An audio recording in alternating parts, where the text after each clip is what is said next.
nas ciências sociais, foi construído um cânone de autores. Essa seleção de autores e suas respectivas obras pode mudar de um lugar para o outro ou ao longo do tempo. O que não muda é o fato de todos eles serem homens brancos e europeus. No entanto, esse grupo não foi o único a investigar a sociedade do ponto de vista científico. A contribuição de mulheres como a da socióloga britânica Harriet Martineau é completamente esquecida. Esse vídeo se propõe a discutir suas contribuições sociológicas e revela traços da sua biografia também. Olá a todos, eu sou o professor Caliel Alves, sejam muito bem-vindos a mais um vídeo desse canal. Hoje eu vou trazer essa autora britânica, Harriet Martineau. Ela tem várias contribuições no campo da sociologia. Ela é considerada a primeira socióloga, foi a primeira pessoa a tratar a sociologia de um ponto de vista científico, moderno, antes até mesmo de Durkheim. Então, hoje vocês vão conhecer uma das maiores sociólogas do mundo.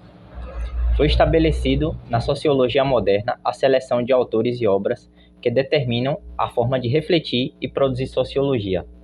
Nos primórdios, o objeto da sociologia se confundia com a história, a antropologia e a filosofia política. O foco na sociedade e suas diferentes definições, estruturas e relações é algo mais contemporâneo. Como a Europa é o epicentro teórico-metodológico da área, todo cânone é eurocêntrico. Então, todo cânone vai ter como ponto de partida a Europa. Isso não significa ignorar as contribuições científicas de autores como Karl Marx, Émile Durkheim e Max Weber. O que se deseja é ver na sociologia a pluralidade de ideias e sociólogos que a academia passou a borracha ao longo dos anos. O fato de um autor ou teoria ter sido negligenciado na comunidade científica não determina a sua invalidade. Então, não é porque um autor acabou sendo esquecido pelos seus contemporâneos e os seus sucessores, do ponto de vista científico, que essa pessoa não tem validade científica. Muitas teorias, muitos métodos foram silenciados, esquecidos, negligenciados pela história das ciências, mas não significa que essas pessoas não tenham boas contribuições a dar, Por tais motivos, autores de diversos grupos sociais acabam esquecidos. Dentre esses grupos se encontram as mulheres. Harriet Martineau é um desses exemplos, que são mais comuns do que se supõe. Essa socióloga foi importante em sua época e mobilizou diversas discussões na sociologia. Ela elaborou um método sociológico antes mesmo de Durkheim. Harriet Martineau nasceu em 1802, em Norwich, Reino Unido, e faleceu em 1876, em Ambleside, Reino Unido. Deixou uma extensa bibliografia que inclui artigos, livros, guias de viagem, coletâneas de contos ilustrados, livros sociológicos e uma autobiografia. Diferente de outras mulheres de sua época, Harriet Martineau foi estimulada a ler e escrever por influência da religião da família, o unitarismo.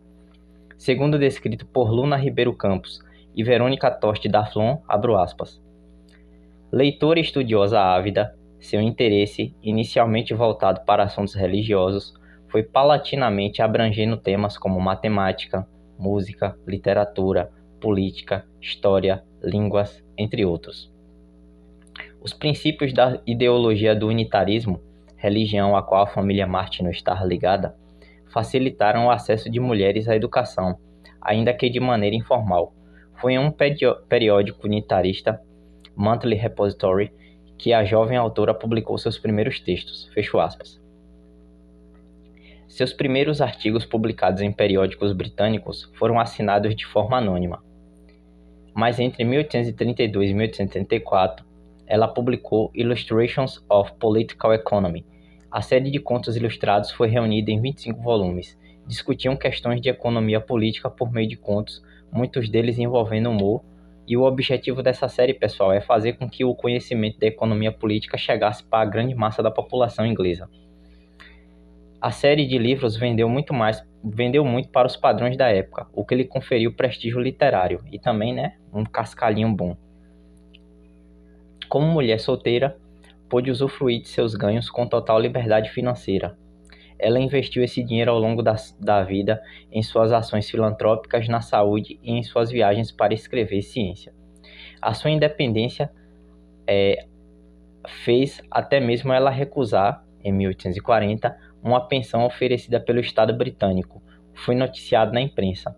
A autora valorizava sua liberdade e sua autonomia mais que tudo.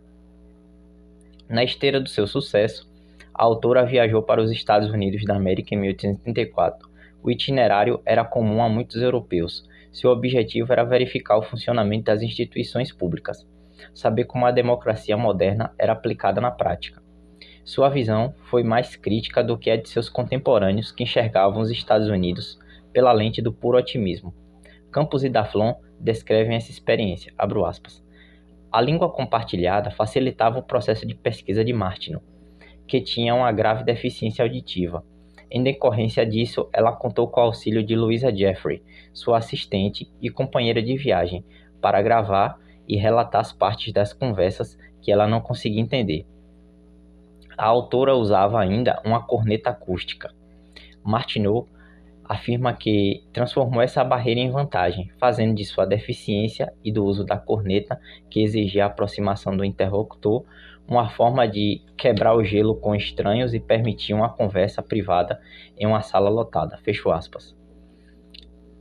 Apesar das contribuições da sua assistente, ela não foi citada no livro onde publicou seus resultados de pesquisa, Society in America. Louisa Jeffrey surge em sua autobiografia como Miss J. A deficiência auditiva, o que parecia ser uma desvantagem, acentuou o caráter empírico da sua sociologia. A sociologia da época estava amparada em construções teóricas abstratas e generalizantes. As teorias da sociologia elaboravam leis universais e ignoravam a evidência empírica de muitos fenômenos sociais. Martineau defendia a observação sistemática como importante ferramenta do sociólogo. Sua obra, que melhor expressa o seu método sociológico, é How to Observe Morals and Manners. Sua epistemologia era antinaturalista, pois diferenciava as ciências sociais das ciências naturais. O sociólogo não podia compreender o mundo social como se olhasse para a natureza. Diferente da natureza, a sociedade era condicionada por fatores morais e simbólicos. Os sujeitos em comunidade não se portavam segundo as leis da natureza, mas segundo as leis elaboradas por eles próprios. Segundo as relações feitas por Campos e Daflon, abro aspas. Sua proposta era observar a relação entre as ideias coletivas a respeito do comportamento prescrito e proscrito, moral, e os padrões de ação e associação, o costume. Embora visse moral e costume como dimensões imbricadas e inseparáveis, Martineau desejava investigar as contradições entre ambos. Para ela, a mudança social ocorria como fruto da tensão entre os entendimentos compartilhados e as práticas, padrões e instituições que os seres humanos criavam. Fecho aspas. Em sua visão ontológica de sociedade, a autora enfatizava os fenômenos sociais comuns a todos os agrupamentos humanos. O universo simbólico, as regras morais, a necessidade de alimentação, a busca por abrigo, as relações domésticas e intergeracionais. Seu método explorava a análise documental e as confrontações de dados variados no processo de investigação. Tá gostando do vídeo até aqui, pessoal? Se inscreva no canal, curta, comente e compartilhe para ajudar na divulgação. Vocês sabem o quanto isso é importante. Eu agradeço a todas as pessoas que se inscrevem. E vamos continuar trazendo mais conteúdo de ciências humanas, né, e história. Harriet Martineau rejeitou diversas correntes científicas da sua época, desde o darwinismo social até a hierarquia dos povos. Havia experiências sociais em comum em todas as sociedades. O observador, nesse caso o cientista social, deveria verificar como elas foram organizadas e quais valores foram atribuídos a essas experiências. Era possível até mesmo fazer uma análise comparativa entre as sociedades. Para Martineau, a imparcialidade tinha uma definição diferente da proposta em seu tempo. A compreensão e o estabelecimento do fenômeno não impediam o pesquisador de negar ou criticar as relações sociais. Aí, nesse caso, aí, ela já está quebrando com aquela noção de neutralidade, né, do sujeito. Que o sujeito é tão imparcial que chega a ser neutro, ele não faz nenhum tipo de avaliação, né, moral. Do mesmo modo, ela definiu a virtude como uma construção social, não um dado natural. Ou seja, a definição de moralidade é humana e passível de mudança. Para a cientista social Lorena Marina dos Santos Miguel, abro aspas, Ao reconhecer que é impossível nos despirmos de todo preconceito e viés, precisamos buscar uma forma de garantir a observação imparcial. Logo, um pesquisador que esteja aberto ao observador obterá a mesma abertura em resposta. A autora reforça constantemente a ideia de que, sentimentalmente, todas as pessoas são iguais. Fecho aspas. A observação de uma sociedade não podia ocorrer sem contato entre os sujeitos. O pesquisador precisava ter contato com a sociedade que buscava entender, o que aproximava a sociologia de Martineau com a antropologia. A pesquisa não podia se restringir à análise documental e das instituições, até porque tanto os documentos quanto as instituições são produzidas por pessoas. Martineau fazia longos percursos a pé em sua pesquisa. Ela não desconsiderava as dificuldades de se locomover dessa forma, apenas defendeu que percorrer as ruas de uma sociedade ajudava no contato com as mais diversas camadas sociais. Colher pontos de vista diferentes enriquecia a pesquisa e gerava mais problematizações.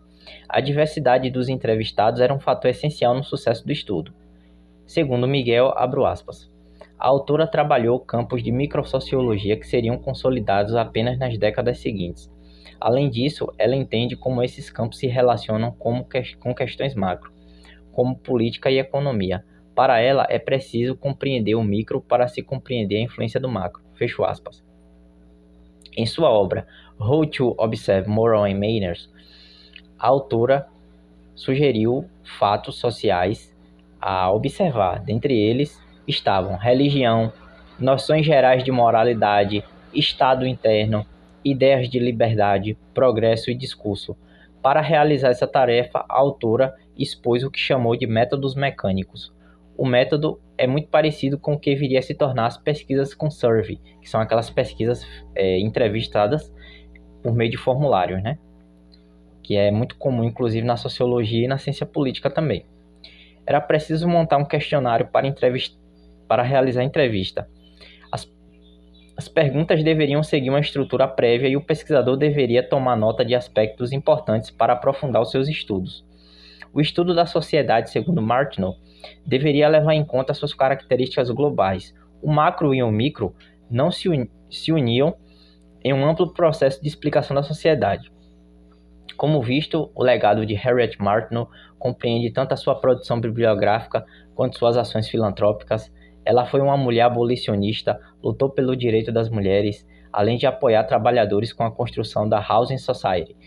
Foi a primeira a elaborar um método sociológico e a retomada de sua produção científica não apenas valoriza o seu trabalho enquanto cientista, mas também enriquece a ciência social, trazendo métodos e aspectos teórico-metodológicos que foram negligenciados ao longo do tempo pela academia. Para quem acompanhou até o final do vídeo, deixe um like, comente, compartilhe. Muito obrigado a todas as pessoas que se inscrevem.